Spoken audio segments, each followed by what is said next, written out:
Photographer Society vlog. This week, we're going to talk about how samples in your studio are going to make you the most sales ever. Let's dive in.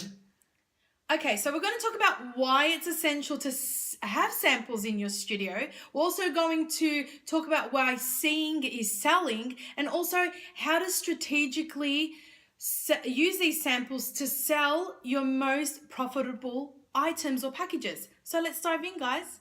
Okay, so why it's essential to actually have samples all around your studio, or if you go out to your clients, if you travel to them, it's still the same thing. You should have a load of samples, or the most things, that you sell in your packages, or the way you price everything or sell everything. You got to have them with you at all times. Now, this is essential because people don't understand the way you understand your products. People don't know really what you're talking about if you don't have anything physical to show them. So you in your business know the best what is making you the most profit, what is the most wanted and perceived value to your previous clients, and what you sell most of. So once you know all these stuff, and I bet you by now, if you've been in business for a while, you should know all these the few things about what sells the most, what you make more profit from, and you want to actually have those samples hanging around your studio. Now, by that I mean, like, I sell a lot of canvases and a lot of albums, so I don't just have one of each. What I do, I have this the pretty much what I sell the most. So a particular size canvas, which is a 16 by 20, I sell a lot of. I have 3 of them hanging in on my wall in my studio. Now, I wanted to show you them, but I will in the just a bit down the track here. But why it's essential is because when people see, they want. People want what they can see rather than what's written on your price list or product list. So, and you will find that whatever you display in them, they tend to purchase more. For instance, I have a framed print that's one of my medium size. They come in 3 sizes. They come in more, but I sell the 3 main sizes: a small, a medium, and a large. So I have in my studio hanging the medium size, print of that frame print. Now that sells all the time. 99% of the time someone wanted a frame print, it sells more than the large and the small. Why? Because people can see it. People will spend that bit more rather than paying for the small size. They'll spend to pay for what they can see on the wall, and sometimes they upgrade to the large one because they actually can see it physically. They can touch it, they can hold it, they can do whatever they want with it, they can see it, they can measure it and things like that. So it's really important to have, and it's essential to have all this stuff everywhere in your studio. Everything you want to sell, everything you want to that makes you more profit, it's really essential to have it hanging around in your studio or in the boot of your car when you go travel to your clients. Okay, so let's talk about how seeing is selling. Okay, now when you see, you sell more of. As I mentioned just a little bit previously, when you see something, you're more likely to sell it. Think about the last time you ever sold something on your product list. Think about I have like a product where I have a video montage that I create for my clients. I never sold any of those. So just to give you an idea, I wanted to sell more. Why? Because I had my branding on there in the video. People could share it with their friends and relatives all around the world, and it gave me a sense of advertising and more exposure when they put it online and shared it with their friends and family, because I had my branding on there, had my logo, had my website.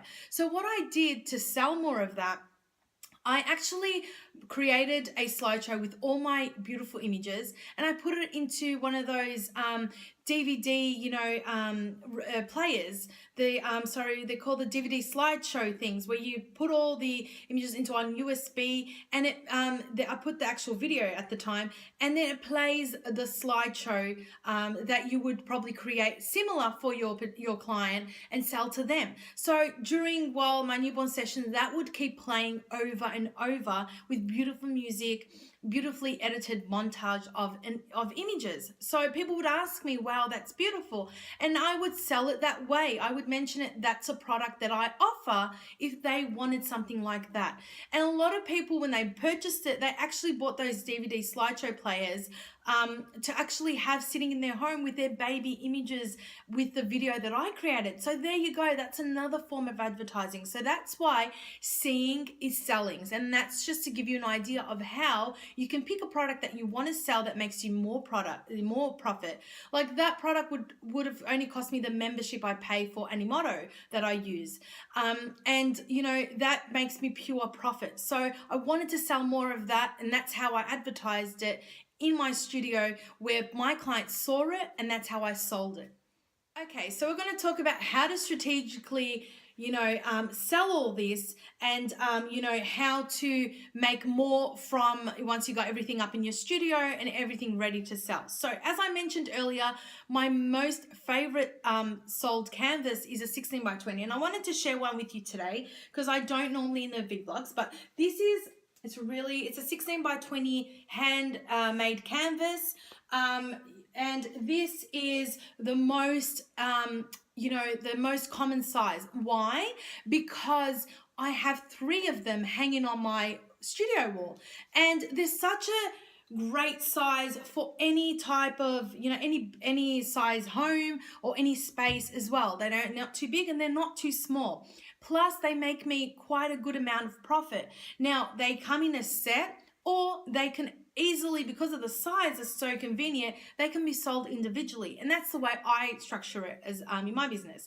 But that's just to give you an idea how, when you want to sell, you got to think about these products. Even though they make you the profit, as I mentioned before, are they perceived value? Are they wanted? Do people want these? Is it, like I said, this is a great size because you can put it in a package, which I sell it in a package, or I've got them sold individually. So it works great in that way. So you want to think strategically about the product. Is it sellable? Can you sell it? Would people want it? Is it a great size? Like in this case, also, as I mentioned in the 3 frames that I sell, the small, medium and large, I chose to print and hang in my studio the medium size because that makes me a decent amount of profit. Plus, it's a great size, not just because of the profit. It's a great size, and I know that a lot of people, from hearing from my clients, worry about the space they have in the home, or they might be, leasing a house or haven't moved into their new home. So that size is great. So you want to think about not just the profit, you want to think strategically about the sizes, if it works for them, does it show perceived value, and all that sort of stuff. So have a think about these 3 things. Why it's essential to actually have displays in your studio or in the boot of your car when you're going to visit your clients to shoot in their home, and why seeing is selling, and how to strategically sell, as I just mentioned. So okay guys, so before you head off, I've created a cheat sheet below, or by going to the link if you're watching this elsewhere. You can download it straight away and be sent to your email. This cheat sheet talks about how to strategically sell everything that's displayed in your studio and how to do it. I go through everything that I covered in this video today, and you're going to benefit from it if you're starting to print out particular products to display in your studio. So I know this is so beneficial for your business, so go there and download it now. It will be sent straight into your inbox. I'll see you guys next week.